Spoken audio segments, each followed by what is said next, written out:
Cotton candy skies, why can't you be mine? Always on my mind, I'm running out of time. Skies aren't always blue when I think of you. Hi, Elite here. Today I'll be giving you guys some voice acting tips. I really apologize if these don't sound very professional, but these are just details I keep in mind when I'm recording lines or auditioning. I hope they help you too. Okay, this is probably said in so many voice acting tip videos, but in case this is the first one you watch, please drink a lot of water. In voice acting, water is your best friend. Well, you should still drink water in general, but when for voice acting, water helps hydrate our body and vocal cords. Although, make sure to drink warm/room temperature water.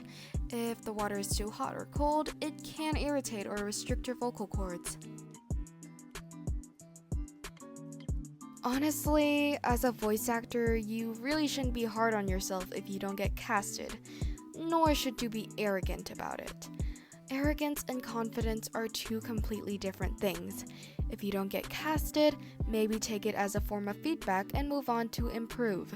Directors don't want their voice actors to be doing their lines awkwardly and quietly because they're not confident.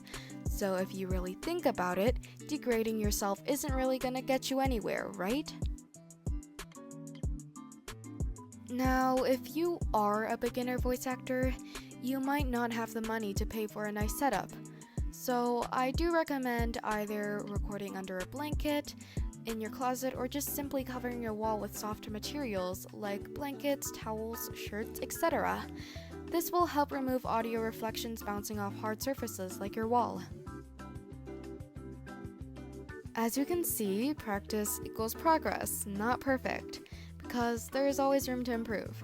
This goes for a lot of things, like art, cooking, animating, and a bunch of other skills.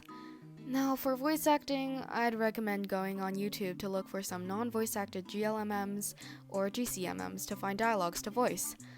I personally think it's a really fun way to practice. Adding on to all this, practicing pitches are really important too. For example, you're voicing a high-pitched character. You don't want your voice to be changing from a medium to high throughout the recording, right? You want to be able to maintain that voice. This, of course, goes for all pitches and tones. This goes especially for auditions. Before submitting your audition, you should really check for background noises, like conversations and music. It is really important that you don't have background noise in your recordings since you'll most likely have a higher chance of getting casted. If there is a little background noise, it should be fine, but it's definitely the best to have none at all. Anyways, that basically wraps it up for today. Sorry if there weren't too many tips that could help you. If you want a part 2, please be sure to let me know in the comments. That's all. Farewell, everybody.